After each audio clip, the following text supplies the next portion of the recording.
salah satu tingkatannya seperti berdiri dan tinggal di dunia ini, terus ada tingkatan surga yang lebih tinggi lagi, dipandang sangat jauh tinggi di atas, seperti memandang bintang Suraya atau bintang Kejora. Akhirnya, manhum ya Rasulullah, siapa mereka ya Rasulullah? Apakah mereka para anbiya war rasul? Wala, Nabi sabdakan, bukan. Itulah istananya orang mukmin, tapi punya kekhususan mumayyizat, mereka membenarkan seluruh yang datang dari Allah dan Rasulnya. Apa yang disampaikan Rasulullah, walaupun akal belum menjangkau, sami'na wa ata'na. Jadilah kamu orang yang jujur. Ya ayyuhalladzina amanu ittaqullah wa qulu qaulan sadida. Biasakan lisan kamu itu jujur. Jangan menebar janji bohong kepada rakyat. Jangan menebar janji bohong kepada istri, bohong kepada anak, bohong kepada bawahan, bohong kepada publik. Perintahnya ittaqullah wa qulu qaulan sadida. Ucapkan kata-kata yang jujur. Qaulan sadida itu kata yang jujur. Kalau itu dipenuhi, janji Allah apa di dunia? Yuslih lakum a'malakum wa yaghfir lakum dzunubakum.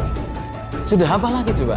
Allah akan matepai, Allah akan mengislah, Allah akan memperbaiki seluruh prestasi perbuatan amal kita. Itu syaratnya jujur. Yuslih lakum a'malakum. Amalan-amalan kalian itu akan diperbaiki, akan mendapatkan taufik dari Allah. Itu syaratnya jujur.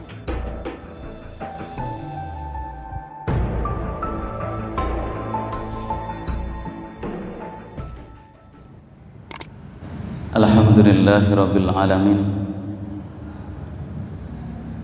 Wa usalli wa usallimu ala nabiyyina Muhammad khatamul anbiya wa imamul muttaqin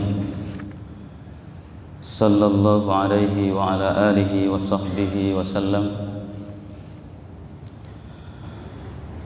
Allahumma anta rabbuna la ilaha illa anta khalaqtana wa nahnu ibaduka wa nahnu ala wa'dika wa wa'dika mastata'na nabu'u laka bi ni'matika alaina wa nabu'u bi dhunubina faghfir lana fa innahu la yaghfiru dhunuba illa anta. Allahumma inna nas'aluka ilman nafi'a wa rizqan thayyiba wa 'amalan mutaqabbala. Allahumma 'allimna wanfa'na bima tu'allimuna waj'alna minar rasyidin wa adkhilna birahmatika fi ibadikas salihin. Allahumma inna na'udzubika min an nusyrika syai'an na'lamu wa nastaghfiruka lima la na'lamu. Allahumma taqabbal minna salihah a'malina. Para bapak, para ibu, saudara sekalian, jamaah salat subuh a'azakumullah.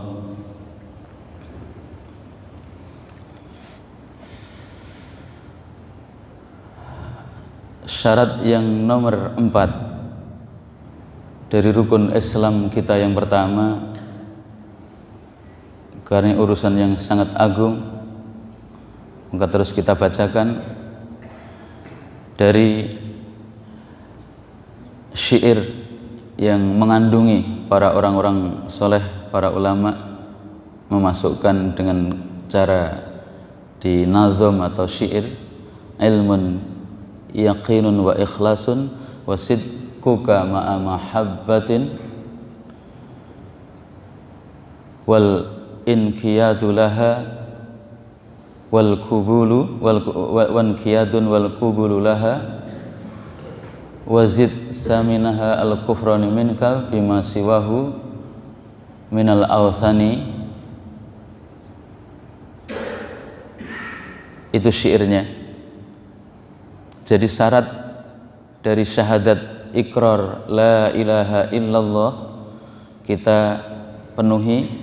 Maknanya yang pertama, kita mengilmui apa yang kita ucapkan. Dari makna itu kita mengilmui makna la ilaha illallah secara nafyun wa isbat. Kemudian yakin apa yang kita ucapkan itu di atas keyakinan bahwa la ma'buda bihaqqin illallah. Karena nanti kalau tidak yakin berarti pada diri seseorang itu tercampur syak, ragu-ragu. Ragu-ragu sifatnya orang munafik. Orang munafik wahum yataraddadun, apa yang datang dari Allah, Al-Quran, apa yang disabdakan Rasulullah, hadis Nabi Sallallahu Alaihi Wasallam, semua itu mesti kita di atas keyakinan yang sempurna agar tidak jatuh kepada perangai sifat munafik. Maka di antitesa dengan yakin, ilmun wa yakinun wa ikhlasun, ikhlas. Seluruh ibadah kita kepada Allah semata-mata, jangan sampai dipalingkan kepada selain Allah. Niatan di dalam hati. Kemudian nomor 4, syarat sebelum kita mengikrarkan la ilaha illallah itu harus terpenuhi di dalam diri kita sifat as-sidqu, sidku, jujur. Sekali lagi, ini juga antitesa agar setiap orang yang mengikrarkan syahadat asyhadu alla ilaha illallah itu tidak jatuh kepada sifat munafik. Yakin lawannya adalah syak, ragu-ragu. Dzalikal kitabu la raiba fih, tidak ada keraguan. Isi Al-Quran itu sekecil pun kadang tidak masuk akal dan kita belum menjangkau hakikat dari berita dari Al-Quran, yakin. Ahlu taqwa itu meyakini dan tidak ada keraguan. Berarti kalau ragu itu sifat orang munafik. Wahum yataraddadun. Orang-orang munafik itu innama, hanya saja yasta'dzinuka alladzina la yu'minuna billahi wal yaumil akhir wartabat qulubuhum wa hum fi raibihim yataraddadun. Orang-orang yang izin tidak ikuti syariat engkau Muhammad sallallahu alaihi wasallam, saat itu syariat untuk berangkat perang, dia 1001 macam alasan izin, itu karena tidak ada keimanan. Dia ragu-ragu terhadap ajaran yang kau bawa, perintah yang kau sampaikan. Ragu-ragu, wahum fi raibihim, mereka di dalam keraguan. Antitesanya, agar kita tidak ragu, tanamkan sifat keyakinan yang kuat. Kalau sudah cakna Allah, sudah nggak bisa kita orek-orek, kita koreksi, akal kita jangan menjangkau. Kalau Allah sudah menyebutkan tsumma stawa 'alal arsy, Allah istiwa, Allah bersemayam di ars, di atas langit yang ketujuh, zat Allah. Misalkan ini berita tentang asma wa sifat Allah yang Allah informasikan. Terus ada hadis Allah setiap malam itu turun ke langit dunia. Loh, kalau begitu di singgasana Allah kosong dong, karena Allah turun ke langit dunia, langit yang pertama dunia ini. Berarti di arsy kosong, Allah turun. Akal kita jangan menjangkau, logika kita jangan kita kembangkan di ketika kalau memang berita dari Al-Quran Allah itu fis sama, di arsy, dan bagaimana singgasananya enggak dijelaskan. Sudah kita imani begitu. Kemudian juga jangan kita benturkan hadis Allah turun ke langit dunia, jangan disoal bagaimana cara turunnya. Kemudian akal kita menjangkau, kalau ketika Allah turun ke langit dunia berarti di arsy kosong, di singgasananya. Sebagaimana orang ketika dia duduk di kursi kemudian dia keluar menemui sesuatu, berarti kursinya kosong. Nas'alullah salamah wal afiyah. Akal kita jangan menjangkau. Kalau itu maksud kami contoh urusan asma wa sifat Allah. Jadi yakin benar kalau berita dari Allah, Allah di arsy, Allah turun ke langit dunia, kita imani sesuai dengan apa yang telah Allah sebutkan.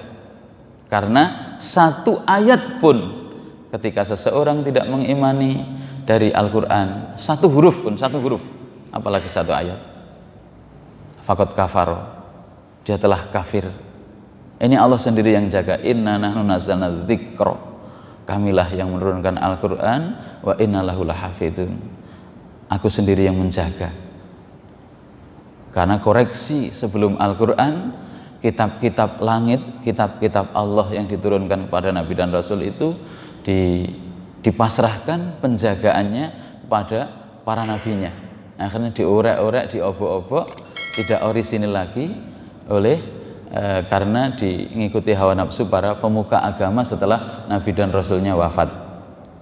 Yakin, mari kita yakin benar terhadap apa yang datang dari Allah, apa yang datang dari Rasulullah Shallallahu Alaihi Wasallam. Kemudian hidup ini yang berhak diabdi dan kita membudakkan diri kita secara sejati hanya kepada Allah. Itulah kebahagiaan, keyakinan, ilmun yakin, ikhlas, kemudian sidku. Sekarang jujur, ini yang sedikit kita bahas di pagi hari ini.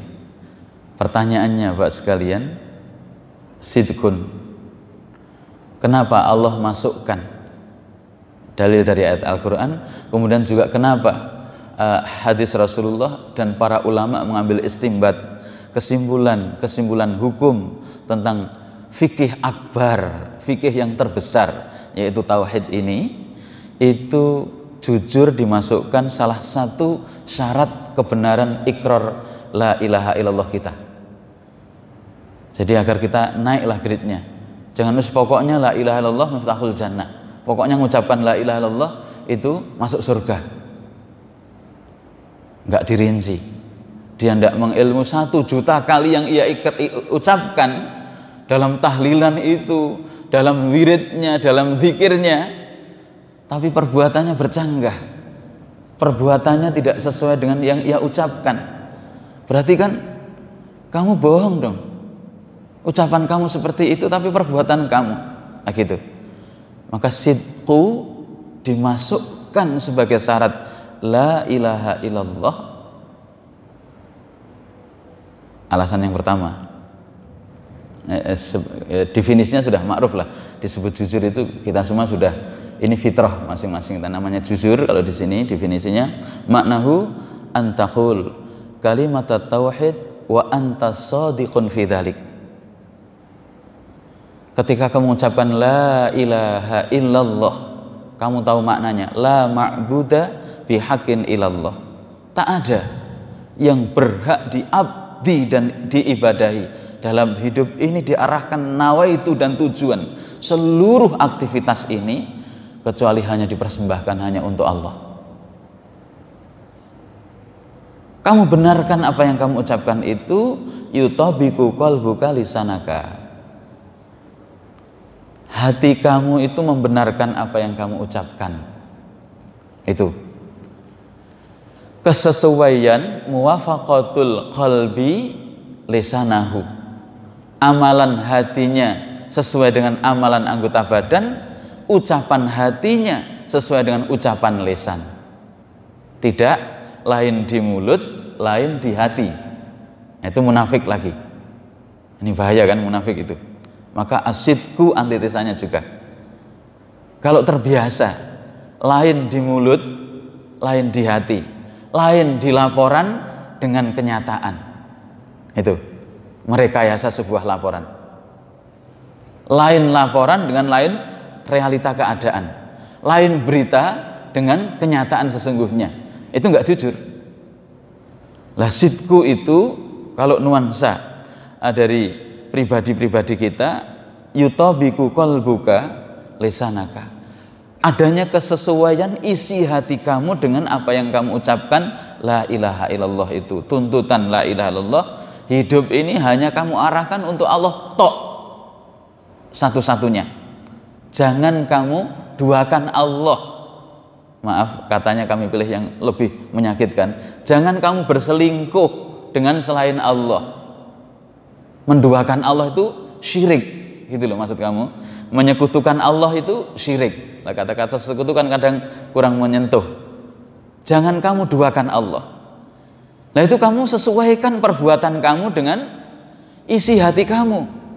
Sesuaikan lisan yang kamu ucapkan itu dengan isi hati kamu. Itu namanya jujur. Hingga jujur ini ketika dimiliki oleh seseorang keutamaannya satu. Allahumma sholli ala Muhammad. di hadis yang diriwayatkan oleh Imam Muslim. Ini kami mukadimai keutamaannya agar kita tersentuh, karena kemuliaan dan izah itu di atas kejujuran. Walaupun seolah-olah dunia itu membuat sengsaranya kita. Imam Muslim meriwayatkan ahlul jannah, penduduk surga nanti itu kan bertingkat-tingkat. Penduduk surga itu surganya bertingkat-tingkat. Nanti kita ikuti di hari Rabu pagi itu kalau membahas surga. Lah, ada tingkatan ketika penduduk surga itu melihat, seolah-olah dia melihat kalau kita hidup di dunia ini, kita di atas bumi ini melihat bintang suraya, bintang kejora yang tinggi di atas langit itu. Salah satu tingkatannya seperti mereka ahli surga itu berdiri dan tinggal di dunia ini, terus ada tingkatan surga yang lebih tinggi lagi, dipandang sangat jauh tinggi di atas, seperti memandang bintang suraya atau bintang kejora. Akhirnya, manhum ya Rasulullah, siapa mereka ya Rasulullah? Apakah mereka para anbiya war rasul? Qala, Nabi sabdakan, bukan. Itulah orang mukmin. Itulah istananya orang mukmin, tapi punya kekhususan mumayyizat, mereka membenarkan seluruh yang datang dari Allah dan Rasulnya. Apa yang disampaikan Rasulullah, walaupun akal belum menjangkau, sami'na wa ata'na. Itu diberi garansi oleh Rasulullah dalam Sahih Muslim itu, derajat kejujuran itu membawa derajatnya di surga lebih tinggi dari keislaman orang yang lain. Minal mu'minina rijalun sadaku ma ahadullaha faminhum man qada nahbah wa minhum man yantazir. Ada, Allah sebutkan juga dari Al-Quran, ada orang-orang dari ahlul iman ini, minal mu'minin, ada sebagian orang mukmin itu jujur memenuhi janjinya, ikrarnya la ilaha illallah itu dengan Allah. Faminhum man qada nahbahu, dia penuhi janjinya. Wa minhum man yantazir, ada yang mereka sedang menunggu. Itu ayat untuk apa?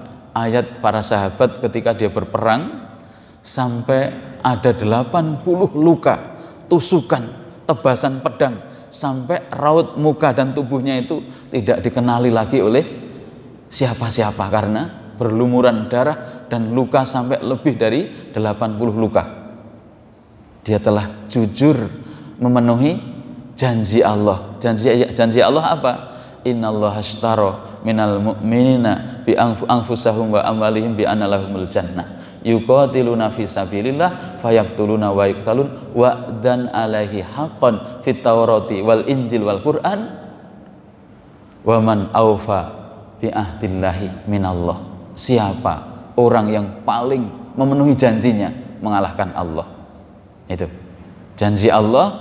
Allah membeli harta, membeli nyawa ahlul iman itu dengan cara, kalau kamu membela agama Allah dengan cara berperang.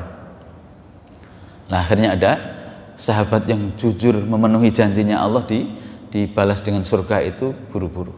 Nah, itu dalam Al-Quran. Nah, jujur sesuatu modal yang paling pokok awal yang harus kita miliki. Makanya pertanyaannya, kenapa sifat asidku ini dimasukkan oleh para ulama menjadi salah satu dari 8 syarat ikrar rukun Islam kita yang pertama? Jawabnya kalau dari Al-Quran, dalilnya alif lam mim ahasiban nasu ayyutraku ayyakulu amanna wa hum la yuftanun. Alif lam mim ahasiban nasu, apakah manusia itu mengira dia dibiarkan hidup begitu saja? Dia dibiarkan mengikrarkan la ilaha illallah Muhammadur Rasulullah, terus dibiarkan tidak diberi ujian? Enggak. Setelah kemarin rumusnya, kaidahnya, teorinya, begitu kita ikrar asyhadu alla ilaha illallah wa asyhadu anna Muhammadar Rasulullah, sejak saat itu sampai kita sakaratul maut itu ujian. Ujian dari apa yang kita ikrarkan itu. Benar toh kamu mengikrarkan la ilaha illallah, la ma'budu bihaqqin illallah, itu kamu pegangi dalam hidup kamu. Itu. Jadi Allah tidak membiarkan orang mengucapkan la ilaha illallah Muhammadur Rasulullah terus dibiarkan begitu saja, tidak. Tapi mesti diberi ujian. Ujian yang paling berat adalah al-anbiya war rasul, para rasul dan para nabi. Fal amsal sumal amsal. Kemudian orang yang level di bawahnya mengikuti nabi dan rasul, kemudian orang yang di bawahnya. Intinya setiap kita begitu mengikrarkan dalam tasyahud salat kita, asyhadu alla ilaha illallah wa asyhadu anna muhammadan abduhu wa rasuluh, ingat, hidup ini ujian dari ikrar kita dalam tasyahud itu loh. Dan ujian itu pasti sesuai dengan porsi masing-masing kita, tidak sama. Tapi dipahami mesti ada ujian masing-masing kita. Jujur enggak dia mengucapkan itu, gitu loh. Makanya walaqad fatanal ladzina min qablihim fala ya'lamannallahu alladzina shadaqu wa la ya'lamannal kadzibin.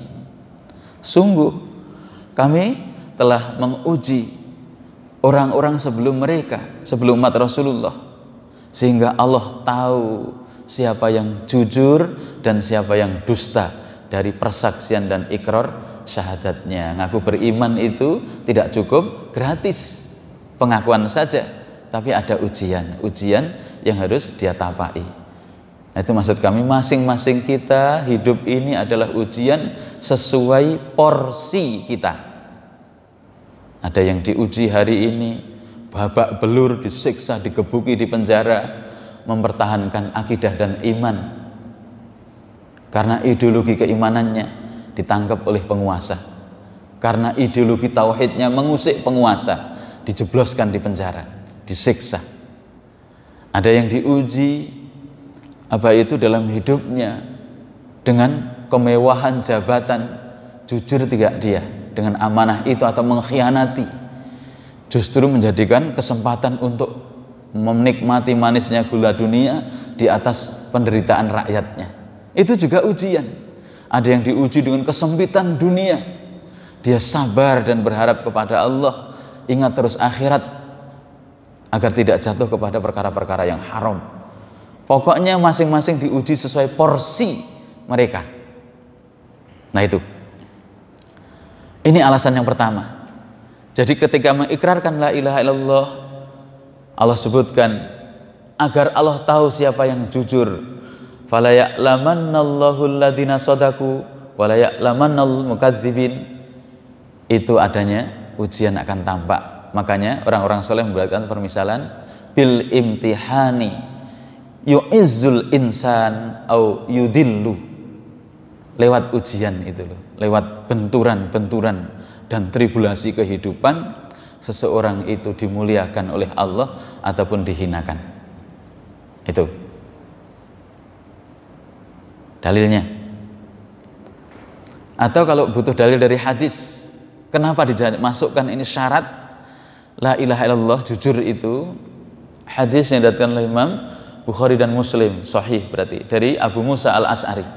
Abu Musa al-Asy'ari elit sahabat, Rasulullah pun mencintainya, duta Nabi ke Yaman.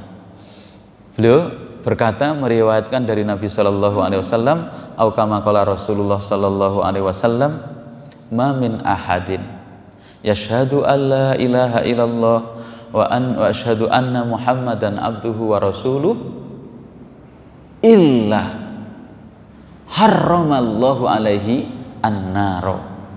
Itu ma min ahadin yashhadu an la ilaha illallah wa asyhadu anna muhammadan abduhu wa rasuluh, dalam riwayat wa asyhadu anna muhammadar rasulullah sidqan min qalbi, diikat muqayyad sidqan min qalbihi illa harramallahu alaihi an-naro.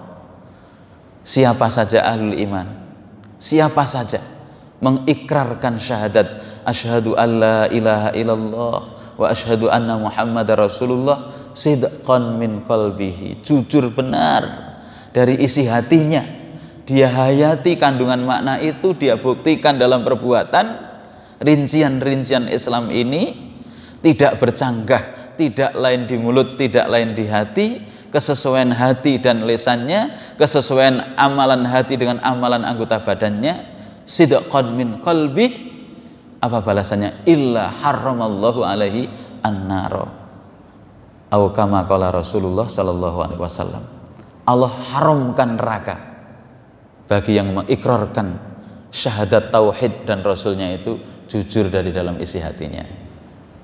Nah, itu menjadi alasan. Maka kejujuran ini sangat mahal, sangat mahal. Atau kalau ada yang menyoal, kenapa para ulama masukkan jujur? Jujur menjadi syarat sahnya ikrar syahadat kita. Ini logika maksud kami. Dalilnya ada, kita bawa. Contohnya begini. Para bapak kalau melihat persidangan di dunia ya, persidangan yang lucu, menyidang, ada sidang nggak apa-apa lagi, ini sidangnya offline, sidangnya online, kan lebih ngeri lagi. Artinya rekayasa kejujuran itu sangat. Sidang yang sidangnya di dalam penjara, dalam kasus teroris. Terus mau di apapun kan terserah hakim dan jaksanya. Sidang karena online, kan aneh sekali. Nah, sidang, ketika persidangan, misalkan orang yang terdakwa, jenengan khayalkan, itu menyangkut urusan hidup dia, bahkan menyangkut, karena kasusnya sangat dahsyat, menyangkut nyawa. Kalau enggak mati, di penjara seumur hidup. Nah, dia kan dituntut memberikan persaksian yang jujur, resikonya mati atau seumur hidup. Kalau dia memberikan persaksian, ikrar saksi dia tidak jujur, selamat dari ancaman jeratan pasal untuk dihukum mati atau hukuman seumur hidup. Nah, seseorang tadi kan ada pilihan. Makanya itu tergantung nurani. Kalau nanti lihat kasusnya di dunia, ini kan persidangan dunia. Lah, kenapa syahadat ini mesti ada syarat sidku? Karena Allah berfirman, maksud kami. Ayat itu kami khayalkan terhadap seperti persidangan tadi. Nabi ibadi anni, wahai Muhammad, beritahu kepada seluruh manusia, golongan jin dan manusia bahkan, anni ana ghafurur rahim, aku adalah zat yang maha mengampuni, maha mengasihi terhadap siapapun yang bertaubat. Wa anna adzabi huwal adzabul alim, tapi azabku itu azab yang sangat dahsyat. Azabku di neraka itu sangat dahsyat. Silahkan itu beritahu pada mereka. Kemudian yauma tajidu kullu nafsin ma amilat min khairin muhdarra wa ma amilat min su. Nanti seluruh karya prestasi amal masing-masing kita, yauma tajidu kullu nafsin ma amilat min khairin muhdarra. Amalan wa ma amilat min su. Amalan yang baik, amalan yang jelek itu nanti kan ditampakkan. Akan kita pertanggungjawabkan. Tawaddu law ana bainahu wa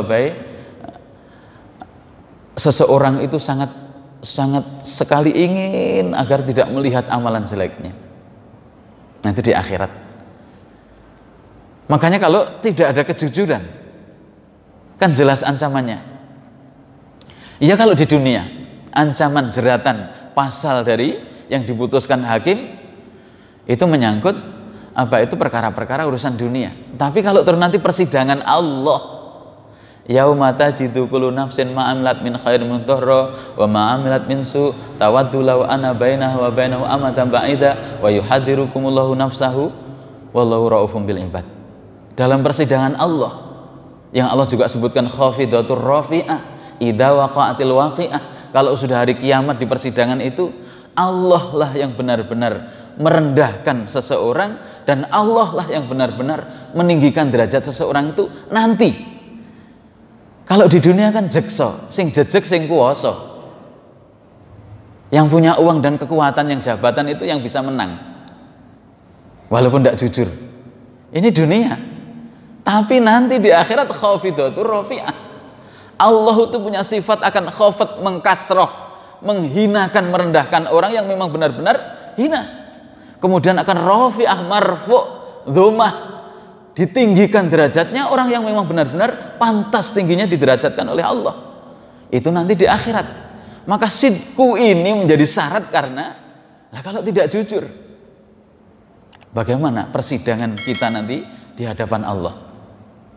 Kita kan hanya rekayasa di dunia, memainkan laporan, membuat image, kesan di masyarakat dan sebagainya, bisa saja. Lah itulah pentingnya kejujuran yang harus kita hayati. Ayat dan dalil-dalil Al-Quran tadi, persidangan Allah itu lebih ngeri, dikonfrontir satu persatu. Kalau hari ini itu tadi, hakim, hubungi aku, kamu akan menang. Itu dunia. Tapi nanti persidangan yang Allah sebagai hakimnya, tidak ada raja, yang raja-raja dunia, raja-raja kecil dunia akan hilang semua kerajaan dan mahkotanya. Itu persidangan Allah itu butuh kejujuran sejak di dunia. Nah inilah para bapak yang harus mengetuk hati kita. Mesti apa yang kita ikrarkan ini jangan sampai bertentangan dengan isi hati kita. Nah ini para sahabat Rasulullah, didikan Rasulullah Sallallahu Alaihi Wasallam, orang yang paling bersih. Wi'a itu tempat isi hatinya, wadahnya itu bersih. Hingga akhirnya sudah kalau apa sabda Nabi sekalipun berat dan kayak apa, sami'na wa ata'na, itu dia benar, keyakinannya sudah level seolah-olah tidak hanya ilmul yakin tapi ainul yakin terhadap berita yang datang dari Allah dan Rasulullah Shallallahu Alaihi Wasallam. Nah itu yang perlu kita contoh, karena jujur ini berat. Kita melihat berita dan informasi kayak ini itu ngeri, kalau seolah-olah orang itu nggak mengabaikan kehidupan setelah kematian itu karena manisnya gula dunia. Mereka sudah gagal, tidak lulus, ya, tidak lulus gara-gara keduniaan itu, istilah mereka. Nah, kisah yang menarik ini setelah keutamaannya. Kalau dalam Al-Quran keutamaannya di dunia, tadi kan keutamaan di akhirat, istananya di surganya kayak begitu. Di akhirat istananya kayak begitu tinggi derajatnya di surga. Tidak sama dengan level orang-orang mukmin yang sifat kejujurannya, kredibilitas, kalau bahasa hari ini kalau kita melihat di instansi kantor-kantor negeri yang kita cintai ini, integritas itu benar atau integritas? Zona integritas. Integritas kan kejujuran. Nah, di dunia sebenarnya kalau kita memegangi Allah firmankan, ini janji di dunia. Yang biasa khotib itu berkhutbah, di mukadimahnya salah satu dari 3 ayat itu di akhir surat Al-Ahzab itu. Ya ayyuhalladzina amanu ittaqullaha wa kunu ma'as-shadiqin. Itu syarat perintah takwa. Sudah jaga ketakwaan kita, terus jadilah kamu orang yang jujur. Ya ayyuhalladzina amanu ittaqullaha wa qulu qaulan sadida. Biasakan lisan kamu itu jujur. Jangan menebar janji bohong kepada rakyat. Jangan menebar janji bohong kepada istri, bohong kepada anak, bohong kepada bawahan, bohong kepada publik. Itu perintahnya, ittaqullah wa qulu qaulan sadida. Ucapkan kata-kata yang jujur. Qaulan sadida itu kata yang jujur. Kalau itu dipenuhi, janji Allah apa di dunia? Yuslih lakum a'malakum wa yaghfir lakum dzunubakum. Sudah apa lagi coba? Allah akan matepai, Allah akan mengislah, Allah akan memperbaiki seluruh prestasi perbuatan amal kita. Itu syaratnya jujur. Yuslih lakum a'malakum, amalan-amalan kalian itu akan diperbaiki, akan mendapatkan taufik dari Allah. Itu syaratnya jujur. Nah, ringan tidak jujur. Beda antara kenyataan dengan apa yang diberitakan. Beda antara realita dengan apa yang dilaporkan. Merekayasa sebuah laporan. Hati ringan dan kuat, makanya stroke. Lah kok kuat? Bedanya hati, bedanya perbuatan dengan laporan. Hatinya kok kuat berbuat seperti itu nuraninya. Akhirnya stroke. Di atas kedustaan dan kedustaan, walaupun fasilitas dunianya melimpah ruah seperti itu, bagaimana akan tenang nurani kita? Itu. Akhirnya kehidupan dia malah gundah di atas kemewahan fisiknya, tapi hatinya bergolak. Akhirnya penyakit-penyakit tertimpa pada dirinya seperti itu karena buah dari hatinya yang sakit dahulu berdampak kepada fisiknya. Sakit hati yang tidak tidak bisa tidak diobati itu akhirnya berdampak kepada sakitnya badan dia. Nah, Allah sebutkan, bahkan khotib setiap khutbah Jumat itu mesti membawakan salah satu dari 3 ayat ini. Ittaqullah wa qulu qaulan sadida. Ucapkan kata-kata yang jujur. Itu syarat Allah akan berikan taufik. Kita tidak bisa memperbaiki kehidupan kita ini kecuali atas kehendak dan taufiknya Allah. Lah Allah syaratnya akan memperbaiki kita ketika waqulu qaulan sadida yusrih lakum a'malakum wa yaghfir lakum dzunubakum. Tidak hanya diperbaiki oleh Allah perbuatan kita mendapatkan taufiknya, tapi dosa-dosa kita akan diampuni. Tapi berat, iming-iming dunia itu ngeri, seolah-olah hancur dunia kita. Kalau kita jujur, seolah-olah kita akan bangkrut kalau kita tidak jujur. Begitu. Itu balasan di dunia. Nah, ini sudah masuk waktu suruk, tinggal kita beberapa menit biar bisa langsung salat 2 rakaat nanti. Zaman sahabat pun jenengan kalau mengkaji surat urusan munafik itu agar tidak jatuh sifat munafik, karena jujur ini kan lawannya munafik. Munafik itu berarti kan dusta. Menghilangkan sifat dusta harus punya sifat jujur. Ka'ab bin Malik, jangan masih ingat para bapak, salah satu peperangan Nabi yang sangat diabadikan di dalam Al-Quran, diantaranya musim panas yang sangat panas itu. Terus di tempat saat itu mungkin musim-musim panas, terus para petaninya itu panen buah-buahan yang sangat menyenangkan. Nabi menghasung untuk berangkat ke Hunain. Itu diabadikan di dalam surat At-Taubah itu. Sampai orang munafik awal dari juz 11 itu ya'tadziruna ilaikum idza raja'tum ilaihim qul la ta'tadziru lan nu'mina lakum qad naba'anallahu min akhbarikum. Mereka minta izin kepada kalian Muhammad, kalau kalian nanti pulang dari perang Hunain itu hampir 80-an lebih bid'un wa samanun yang tertinggal karena kondisi panas yang sangat panas, malas keluar rumah, itu harus berangkat perang. Dan era Nabi kita bayangkan apa ada aspal di Madinah, artinya padang pasir yang seperti itu panasnya, kemudian harus keluar di masa-masa panas yang sangat panas, memekakkan telinga, hidung juga mimisen, kaki pecah-pecah. Ketika dingin malam harinya sangat dingin. Nah itu Ka'ab bin Malik ini salah satu yang terlambat tidak ikut berangkat perang tadi. Akhirnya ketika dia mengulur-ulur, sudah Nabi sudah di perjalanan, besoklah saya akan ngejar. Begitu besok lagi lah saya akan berangkat mengejar Nabi. Diulur-ulur, diberi penyakit oleh setan, taswis, nanti dulu sampai Nabi pulang nggak jadi berangkat ikut bersama Nabi.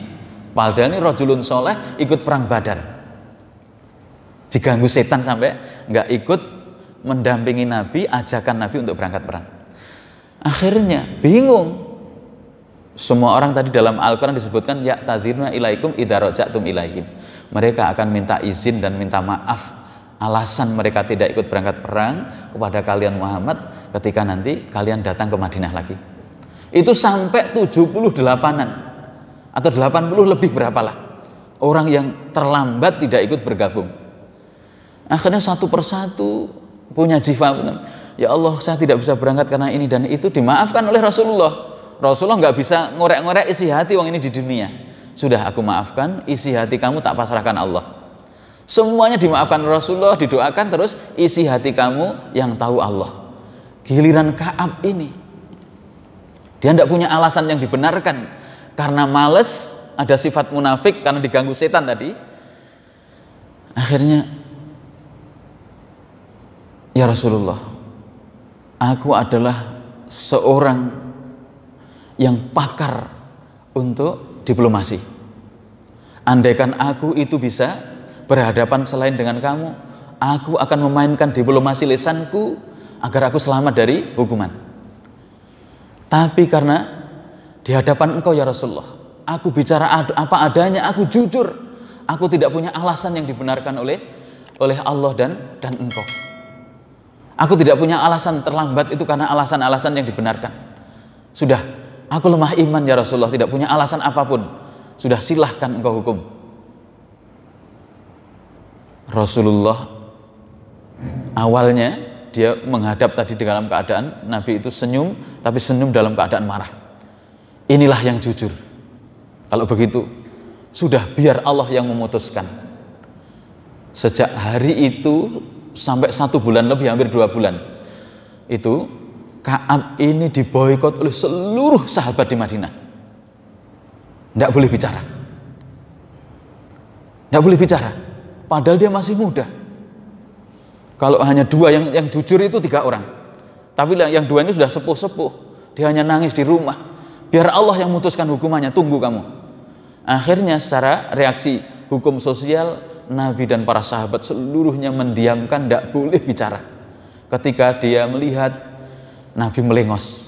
Setiap hari, kalau 2 sahabatku hanya nangis di rumah, aku karena masih muda, aku tetap berjalan di jalan ke pasar.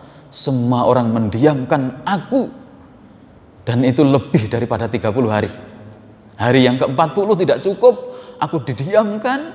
Datang utusan dari Nabi, istri kamu harus kamu pulangkan ke orang tuanya. Kamu nggak boleh dilayani oleh istri kamu. Sudah sempit itu. Wa dhaqat alaihimul ardu bima rahubat wa dhaqat alaihim anfusuhum wa ala salasatil ladzina khulifu. 3 orang yang terlambat tidak ikut berperang itu.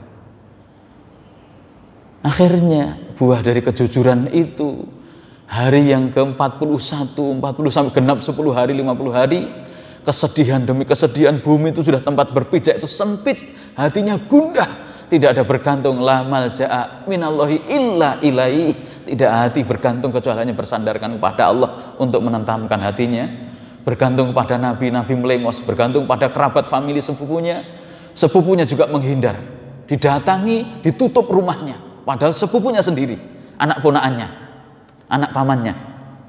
Akhirnya, Masya Allah, buah kejujuran itu langsung justru dari langit. Tsumma taba alaihim liyatubu innallaha huwat tawwabur rahim. Ya ayyuhalladzina amanu ittaqullaha wa kunu ma'as-shadiqin. Laqad taballahu 'alal nabiyyi wal muhajirin wal ansor alladzina tabau fi sa'atil usrah. Itu diabadikan ayat yang panjang, beberapa ayat di dalam surat At-Taubah juz 10 mau juz 11 itu. Sejak saat itu akhirnya waktu subuh seperti ini datang utusan, wahai Ka'ab, berita gembira buat engkau. Apa itu? Nabi telah memberitakan kalau taubat kamu diterima, Allah menerima taubat kamu. Saking gembiranya, aku memiliki baju yang paling bagus aku pakai saat itu, aku lepas, aku berikan orang yang berikan berita itu. Akhirnya waktu duha aku mendatangi Nabi, para sahabat masih ada di Masjid Nabawi, semuanya berdiri mengucapkan ucapan selamat, semuanya mengucapkan selamat, dan aku di hadapan Nabi, Nabi sangat riang gembira sekali. Seolah-olah wajahnya seperti bulan purnama. Allah telah menerima kejujuran dan tobat kamu. Sejak hari itu aku berazam, dalam ucapan kondisi apapun aku akan mesti jujur, karena kejujuran membuahkan. Langit, zat dari langit langsung membenarkan taubatku, walaupun seluruh makhluk saat itu di Madinah membenci aku. Itu kejujuran. Makanya para bapak sekalian, ini akhlak yang hilang dalam kehidupan di akhir zaman. Apalagi orang yang gila dunia, dengan berbagai cara, sifat kemunafikan dia pakai, dan jujur ini telah hilang dari nuraninya. Dimasukkan oleh para ulama menjadi syarat yang nomor 4, syarat dari la ilaha illallah kita menjadi jujur benar. Jangan sampai berbeda hati kita dengan apa yang kita ucapkan, mestilah sesuai hati kita dengan ucapan kita, sesuai amalan hati kita dengan amalan anggota badan. Karena kejujuran pintu seluruh kebaikan kalau orang bermodal jujur. Sudah hanya pengen yang diakui oleh Allah saja, jangan pengen diakui oleh dunia. Yang penting diakui oleh Allah. Itulah Bapak sekalian sifat syarat yang nomor 4 yang harus kita lazimi. Kemudian nanti beberapa syarat masih ada setengah lagi, ada 8 syarat yang harus kita tadaburi. Wallahu a'lam bishawab. Aqulu qouli hadza wa astaghfiruhu innahu huwal ghafurur rahim. Wassallallahu ala nabiyyina Muhammad wa ala alihi washabbihi wasallam. Assalamualaikum warahmatullahi wabarakatuh.